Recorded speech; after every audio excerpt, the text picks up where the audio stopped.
Hello friends, welcome back to my channel. तो आज की इस वीडियो में हम लोग मास्टेक्टमी टॉपिक को डिस्कशन करने वाले हैं। इसका मतलब है ब्रेस्ट रिमूवल सर्जरी। अगर किसी को छाती में यानी ब्रेस्ट में कैंसर हो जाता है तो उसे सर्जरी के द्वारा, ऑपरेशन के द्वारा निकालना पड़ता है ताकि वो पूरे शरीर में और सारे अंग को भी प्रभावित ना कर दे। तो हम लोग पढ़ने वाले हैं मास्टेक्टमी। मास्टेक्टमी का मतलब क्या होता है? तो सर्जिकल रिमूवल ऑफ वन और बोथ ब्रेस्ट पार्शियली और कम्प्लीटली, यानी कि मास्टेक्टोमी एक ऐसा सर्जिकल प्रोसीजर है जिसमें एक या दोनों ब्रेस्ट को रिमूव किया जाता है। और अगर एक ब्रेस्ट को भी निकाला जा रहा है तो उसमें भी पार्शियल निकाल सकते हैं, यानी कि अगर छोटा सा लंप है या ट्यूमर है तो कुछ एरिया को निकालते हैं और उस ट्यूमर को निकालते हैं। और अगर वो बहुत ज़्यादा नोड्यूल से बहुत ज़्यादा फैल चुका है ब्रेस्ट कैंसर तो उसमें कम्प्लीटली ब्रेस्ट को रिमूव कर दिया जाता है। ठीक है, अब हम देखते हैं कि इसका इंसिडेंस क्या है, एपिडेमियोलॉजी क्या है। तो ये जो है महिलाओं में बहुत ही कॉमन ऑपरेशन है। किसमें कॉमन सर्जरी है? तो महिलाओं में। अगर देखें महिला और पुरुष की तुलना में तो फीमेल बॉडी में ही मेमरी ग्लैंड्स होते हैं, ब्रेस्ट होते हैं, लेकिन मेल में भी कभी कभार ये कैंसर हो जाता है। बहुत ही रेयर है, लेकिन गायनिकोमास्टिया आपने सुना होगा। मेल का जब ब्रेस्ट का साइज बढ़ने लगता है और उसमें कैंसर वगैरह डेवलप होने लगते हैं, ये सब हार्मोनल इम्बैलेंस के कारण मेनली होता है। तो मेल में भी ये हो सकता है, लेकिन फीमेल में ज़्यादा होता है। फिर नेक्स्ट है कि जो सबसे कॉमन मास्टेक्टमी है वो है MRM, यानी modified radical mastectomy. More than 1 lakh US women undergo some form of mastectomy each year, यानी कि हर साल देखें तो लगभग 1 लाख महिलाएं जो हैं, 1 लाख से ज़्यादा महिलाएं वो किसी न किसी तरह का मास्टेक्टमी परफॉर्म करवा रही हैं। ठीक है, चाहे वो लंपेक्टमी हो, करेंटेक्टमी हो, टॉयलेट मास्टेक्टमी हो, चाहे कंजर्वेटिव हो, चाहे MRM हो, कोई ना कोई ऑपरेशन उनको करवाना पड़ रहा है। यानी जिसको दिक्कत हो रही है उसी को ऑपरेशन करवाना पड़ रहा। और ये केसेस लगभग 1 लाख से ज़्यादा हैं। ज़्यादातर ये कब होता है? तो ओल्ड एज में होता है, यानी आप 45-50 से ऊपर हो गए हैं। ठीक है, तो चांसेज होती हैं क्या कि ब्रेस्ट में जो है चेंजेज आने लगे, और फिर उस टाइम ब्रेस्ट जो होता है डेंस भी हो जाता है ना, तो दिक्कत होने लगता है और हार्मोनल इम्बैलेंस भी होने लगते हैं, मेनोपॉज का टाइम आ जाता है। तो मेनली ओल्ड एज में ज़्यादा चांसेज होती हैं कैंसर बनने का। अब देखते हैं टाइप ऑफ मास्टेक्टमी। तो इसमें पहला हमारा है टोटल और सिंपल मास्टेक्टमी, जिसमें क्या होता है? तो removal of breast tissue, pectoralis muscle, nipple और एरियोला। तो ब्रेस्ट में जो भी होता है, ठीक है, यानी उसमें ब्रेस्ट टिश्यू होते हैं, ठीक है, उत्तक होते हैं, निपल होता है। निपल सबसे पहले आगे जो फ्रंट वाला ब्लैकिश पार्ट है, और फिर उसके आसपास जो ब्लैकिश पार्ट है उसे एरियोला कहते हैं। उसके अंदर भी लोब्यूल्स, डक्ट्स, वो सब भी निकल जाते हैं। ठीक है, और फिर क्या है कि पेक्टोरलिस मसल भी निकाले जाते हैं। ठीक है, तो ये आपका टोटल और सिंपल मास्टेक्टमी है। नेक्स्ट है MRM। MRM में क्या होता है कि in this surgery pectoralis muscle is preserved and lymph nodes ETC are removed, यानी कि इसमें भी क्या होता है कि आपका जो है सारी चीज़ें निकाल दिए जाते हैं। जैसे ब्रेस्ट टिश्यू निकल गया, निपल, एरियोला, और फिर माइनर पेक्टोरलिस मसल, लेकिन इसमें मेजर पेक्टोरलिस मसल को बचा लिया जाता है।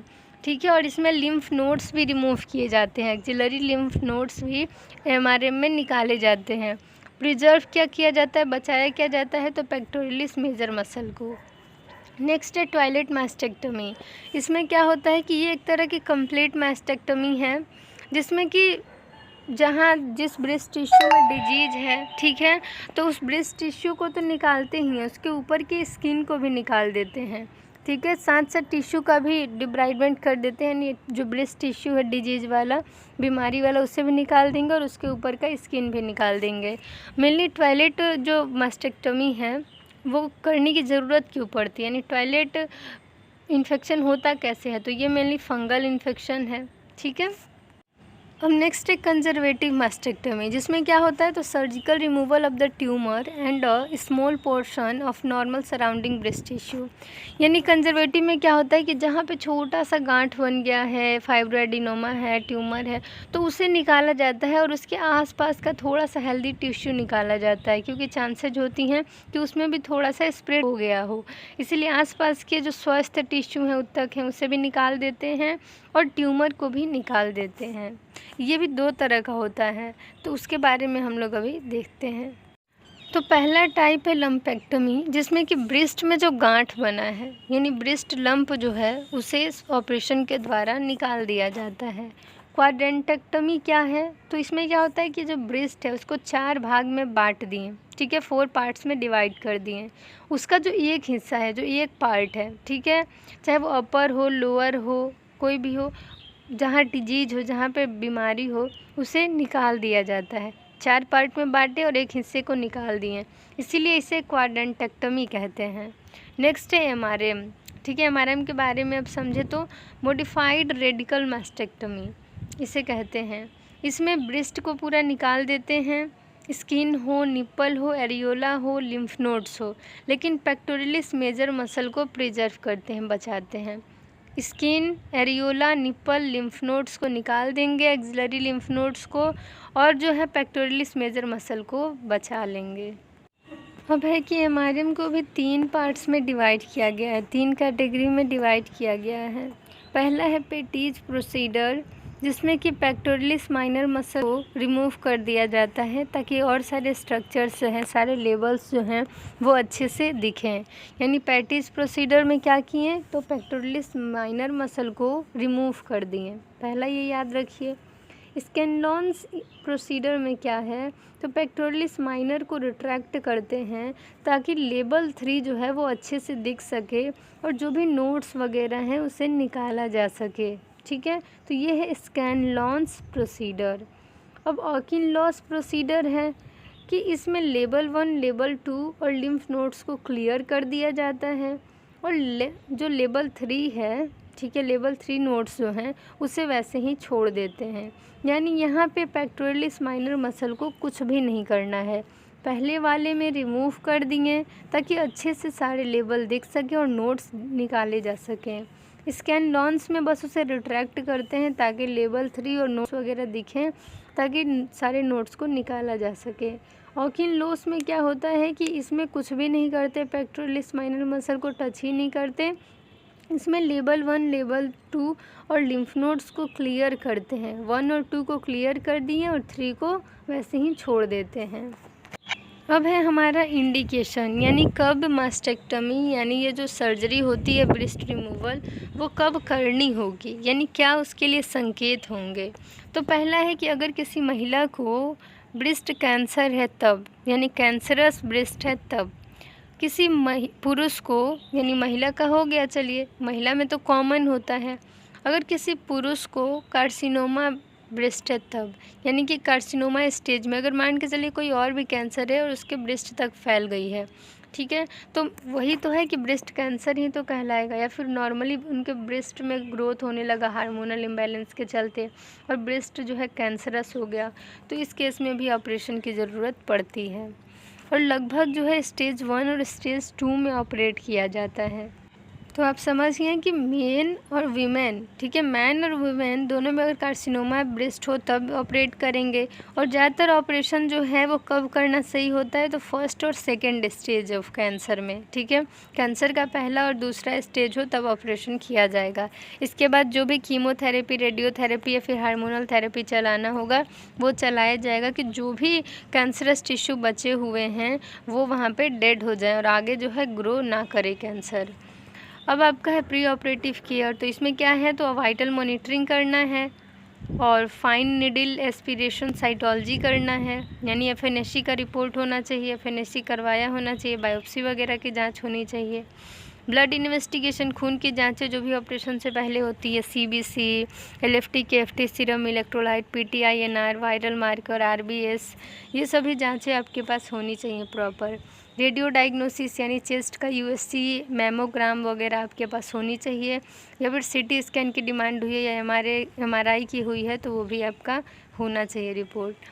कंसेंट होना चाहिए, इन्फॉर्म्ड कंसेंट आपके पास क्या है कि डॉक्टर जाते हैं और आपसे लिखित लेते हैं कि आपको जानकारी दी गई है कि किस तरह का ऑपरेशन होने वाला है और किस तरह का कॉम्प्लिकेशन हो सकता है, तो ये सारी जानकारी आपको होनी चाहिए। एंटीबायोटिक्स प्रोफाइलेक्सिस यानी कि इन्फेक्शन प्रिवेंट करने के लिए इंसिजन लगाने से पहले आधे से 1 घंटे पहले एंटीबायोटिक्स दिए जाते हैं, ताकि वहाँ पे जब चीरा लगाया जाता है, इंसिजन लगाया जाता है ना, कट लगाया जाता है, तो उससे क्या हो कि इन्फेक्शन ना हो बाद में, या फिर ऑपरेट किया जा रहा है तो इन्फेक्शन से बचाने के लिए। नेक्स्ट है आपका और भी चीज़ें होती हैं प्री ऑप में, जैसे कि आपका जो इलेक्ट्रोलाइट और फ्लूइड बैलेंस होता है, आपका मेंटली फिजिकली आपको सारे तरीके से आपको फिट किया जाता है, ठीक है। उसके बाद ही ऑपरेट करने के लिए आगे प्रोसीड किया जाता है। नेक्स्ट है एनेस्थीसिया। एनेस्थीसिया जनरल एनेस्थीसिया देते हैं, यानी मरीज को पूरी तरह से बेहोश कर देते हैं, ठीक है, यानी अनकॉन्शियस कर दिया जाता है पूरी तरह से। इंसिजन देखें तो इलेप्टिकल इंसिजन है और मेनली ये बहुत ही अच्छा एक्सपोजर देता है, और ये क्या होता है कि मार्जिन से 2 सेंटीमीटर दूर जो है लगाया जाता है, ठीक है। तो इलिप्टिकल इंसिजन मेनली बड़ा इंसिजन होता है, ठीक है। और देखें तो जो पेरी एरियोलर इंसिजन है वो एरियोला के पास ही लगता है छोटा सा, वो मेनली लंप वगैरह निकालना है या थोड़ा सा ब्रेस्ट टिश्यू निकालना है जहाँ पे ट्यूमर बन गया है, तो पेरी एरियोलर इंसिजन लगाते हैं। पोजीशन आपने देखा इसमें कि पोजीशन कौन सा था, तो पोजीशन मेनली सुपाइन पोजीशन होता है, 90 डिग्री पे हाथ जो हैं, दोनों हाथ जो है दोनों साइड होनी चाहिए रखे हुए, ठीक है। आर्म रेस्ट होता है, उस पर 90 डिग्री पे हाथ एलिवेट किया होता है, ठीक है। और आपका जो है इसमें सैंड बैग या फिर जो सीट्स हैं उसे फोल्ड करके पीठ के पीछे लगा दिया जाता है, ताकि जो ब्रेस्ट है, जो ब्रेस्ट वाला पोर्शन है वो अच्छे से ऊपर हो सके, एक्सपोज हो सके। नेक्स्ट आपका है प्रोसीडर। तो प्रोसीडर में क्या है कि जनरल एनेस्थीसिया देना है, सबसे पहले बेहोश कर देना है मरीज को, फिर पोजीशन बनाना है यानी कि सुपाइन पोजीशन बनाना है, और आर्म रेस्ट पे दोनों हाथ जो है वो अच्छे से रख देना है। फिर सैंड बैग या फिर फोल्डेड सीट पीठ के पीछे लगा देना है ताकि अच्छे से एक्सपोजर हो सके। फिर सेवलोन स्प्रिट बीटाडीन से अच्छे से पेंटिंग करना है। फिर सीट्स और टॉवल की मदद से अच्छे से ड्रैप कर देना है, यानी ढक देना है सब कुछ, बस ऑपरेशन वाला पार्ट ही अच्छे से एक्सपोज होना चाहिए, दिखना चाहिए। फिर है कि तो यहाँ पे पेंटिंग ड्रैपिंग हो गया, अब क्या करना है, इंसिजन लगाना है। तो मेनली इंसिजन जो होता है इलिप्टिकल लगाया जाता है, ठीक है। अब है कि डिसेक्शन करते हैं, सबसे पहले ऊपर का डिसेक्शन करते हैं, यानी अब अगर कट लगा रहे हैं उसके बाद अंदर जा रहे हैं तो आपको जो है सुपीरियरली जो है वो कहाँ तक जाना है, तो क्लेविकल तक जाना है। तो अब ऊपर की तरफ कहाँ तक जाएंगे, तो ऊपर की तरफ आप क्लेविकल तक जाएंगे। फिर है कि मीडियली जाना है, अंदर की तरफ क्या है, स्टर्नम है, तो स्टर्नम तक आपको डिसेक्शन करना है। फिर लेटरली यानी जहाँ आपके जिस साइड में एक्जिला है, हाथ है, तो उस साइड में कहाँ तक जाना है, तो लैटिसिमस डॉर्सी मसल तक, ठीक है। और इन्फीरियरली यानी नीचे कहाँ तक जाना है, तो सब कोस्टल मार्जिन तक। ये आप याद रखिए कि सुपीरियरली यानी ऊपर जो है क्लेविकल, मीडियल यानी अंदर की तरफ जो है वो स्टर्नम, और जो लेटरली है यानी कि आपके हाथ की तरफ जो है वो है लैटिसिमस डॉर्सी मसल, और नीचे की तरफ जो है वो आपका इन्फीरियरली है और वो है सब कोस्टल मार्जिन। तो यहाँ तक करने के बाद आपको जो है पोस्टीरियरली यानी ब्रेस्ट टिश्यू पूरा ऊपर तक दाएं बाएं ऊपर नीचे डिसेक्ट कर दिए। अब अंदर क्या है, पोस्टीरियर यानी पीछे की तरफ पेक्टोरलिस मेजर मसल तक आपको डिसेक्शन करना है, लेकिन मसल को निकालना नहीं है। अब क्या करना है कि एक्जिला में यानी कि जो आपके आर्मपिट है वहाँ पे जो भी लिम्फ नोड्स हैं जो कि डिजीज वाले हैं उसको निकाल दिए जाते हैं, और फिर पूरे ब्रेस्ट को जो है निकाल दिया जाता है। उसके बाद नॉर्मल सलाइन 0.9% से आपको वॉश कर देना होता है, और फिर वॉश करने के बाद यानी धोने के बाद क्या करना होता है कि हीमोस्टेसिस चेक कर लेना होता है, यानी छोटे छोटे ब्लीडर्स तो नहीं है जो कि बाद में खून निकलते रहेगा तो सही ही नहीं है तो उन सबको कोगुलेट कर दिया जाता है। फिर जो है 16 नंबर ड्रेन मेनली इसमें फिक्स किया जाता है, और एज़ पर नीड जो आप लोगों को प्रेफर करना हो आप कर सकते हैं, जो ठीक लगे, ठीक है। लेकिन इसमें मेनली 16 नंबर ड्रेन को फिक्स किया जाता है। और फिर जो है जो भी इंस्ट्रूमेंट गॉज पीस है सबको काउंट कर दिए। उसके बाद नॉर्मली जो है अंदर तो मसल बचा नहीं तो उसको नहीं लगाया जा सकता, लेकिन अगर छोटे छोटे ट्यूमर निकालने के लिए हुए हैं तो अंदर में वाइक्रिल लगता है और ऊपर जो है नायलॉन लगता है, ठीक है। और नायलॉन 30 ऊपर लगा सकते हैं और अंदर वाइक्रिल 30 या वाइक्रिल 20 लगा सकते हैं। तो अब स्किन सूचरिंग कर देना है नायलॉन 30 से, ठीक है। और जो ड्रेन है उसे फिक्स करने के लिए सिल्क 10, ठीक है, सिल्क नंबर 1 जो है वो यूज किया जाता है। तो अब हम देखते हैं पोस्ट ऑपरेटिव केयर कैसे करते हैं। तो ऑपरेशन से पहले और ऑपरेशन के बाद वाइटल मॉनिटरिंग करना ज़रूरी है, जिसमें blood pressure, respiration rate, oxygen saturation देखते रहना है, हार्ट रेट देखते रहना है। मेडिकेशन प्रॉपर उनको दवाइयाँ देते रहनी है ताकि उनका जो है इन्फेक्शन ना हो सके, ठीक है। और उनको जो है ज़्यादा दर्द ना हो सके, उल्टी जैसा महसूस ना हो सके, और जो है उनको जो भी दिक्कतें हो रही हैं उसको मैनेज किया जाए दवाइयाँ देकर।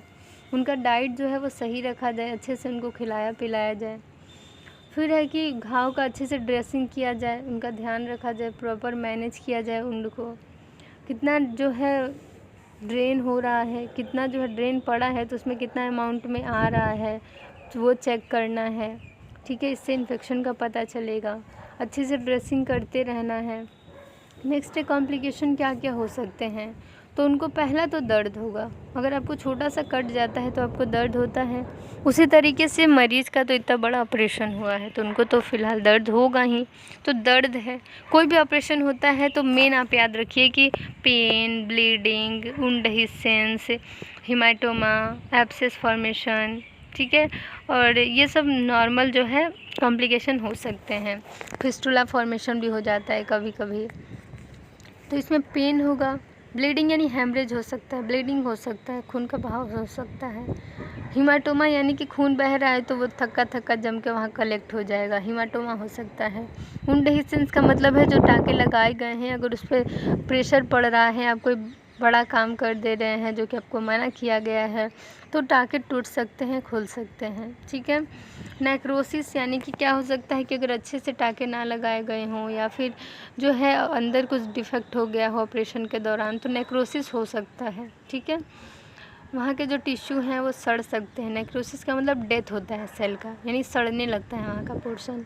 एब्सेस फॉर्मेशन यानी कलेक्शन ऑफ पस, यानी मवाद बन सकता है। इन्फेक्शन होगा तो मवाद तो बनने ही लगेगा, ठीक है। तो मेनली आपका यही मास्टेक्टमी ऑपरेशन है। तो वीडियो थोड़ी लंबी हो गई है लेकिन बहुत ही इम्पॉर्टेंट है, तो आप वीडियो को शुरू से अंत तक ज़रूर देखिएगा और एग्ज़ाम में अच्छे से लिख के आइएगा। और इसमें कुछ डायग्राम्स भी हैं जो कि मैं आपको हो सके तो नेक्स्ट वीडियो में शो करूँगी। तो thank you for watching my video. अगर आप चैनल पर नए हैं तो चैनल को सब्सक्राइब कर लीजिए और बेल आइकन को प्रेस कर लीजिए ताकि आपको सारी लेटेस्ट वीडियो के अपडेट्स मिलती रहें। And thank you, bye, take care.